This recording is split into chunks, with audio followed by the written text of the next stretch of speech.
Je vous propose d'y aller, moi. Regardez ce que j'ai sur le plateau. Ah. J'ai pas ma trépière, là. Mais regardez, ça vous rappelle Il n'y en des avait petits pas dans la souvenirs tour Mélusine, là, Non, d'où il y je en avait redescends. pas. Non, hein, non, absolument non. pas. Est-ce que ça vous rappelle quelque chose? Oui, Le bon. Minitel. Mm. Bien.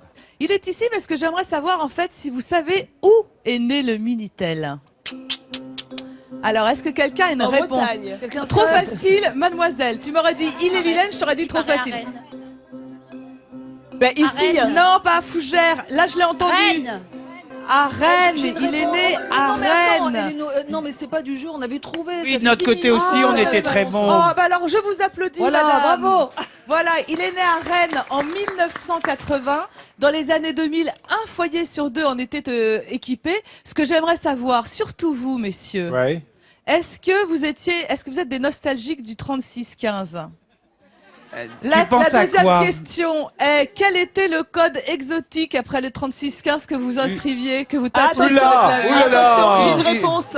On m'a dit Madame a la réponse. Alors, après le 36-15, Ula. Alors, mais c'est marrant, c'est une femme qui répond. Vous tous là, vous êtes silencieux. ils n'ont pas osé messieurs. répondre. J'ai dit oula, Bon, j'ai dit oula. allez, du coup, on oublie le 3615.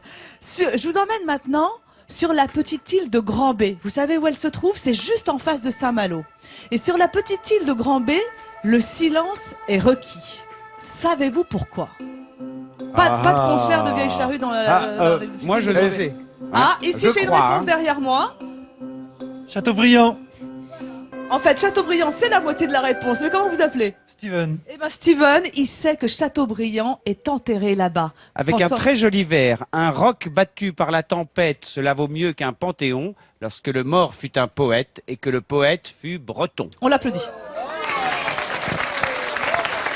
François René de Chateaubriand est Gonzague Saint-Brice effectivement n'est pas là, je le remplace. est Le gars effectivement est lettré.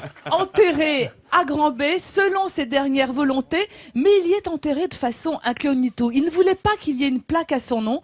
Du coup, on y a mis une autre plaque sur laquelle, justement, il est écrit « Un grand écrivain français a voulu reposer ici pour n'y entendre ». C'est un peu pour toi, ça, Christian.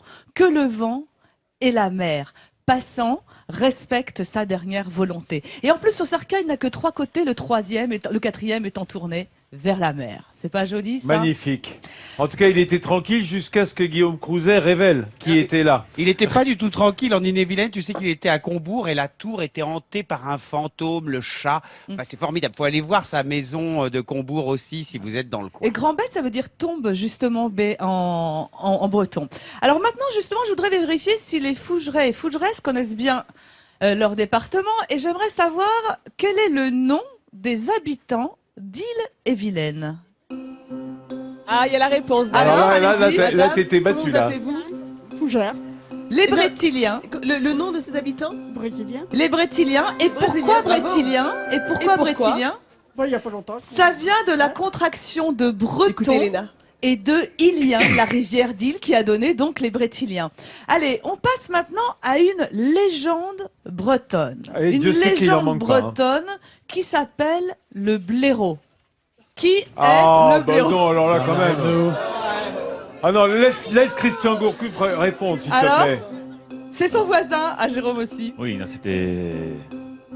C'est pas du foot, mais enfin, dans le cyclisme, c'était une C'est grande figure. Bernard Bernard Hinault. Hinault, qui est surconnu. Deuxième question, pourquoi on l'appelle le blaireau? Ah ah. Ah, parce que ça c'était trop facile. Une coupe de cheveux? Non, et en fait, c'est le nom que lui avaient donné ses coéquipiers. Et comme le disait Bernard Hinault lui-même, le blaireau est un animal qui rentre dans son trou quand on l'emmerde et qui mord quand il en sort. Quand je sortais du peloton, c'était donc pour gagner. Voilà pourquoi on l'avait appelé le blaireau. Il a quand même gagné 5 Tours de France, 3 Giro, 2 Vuelta. Enfin, c'est un monsieur qu'on peut recroiser très souvent ici dans les Côtes d'Armor, toujours à vélo. Eh ben voilà. Merci.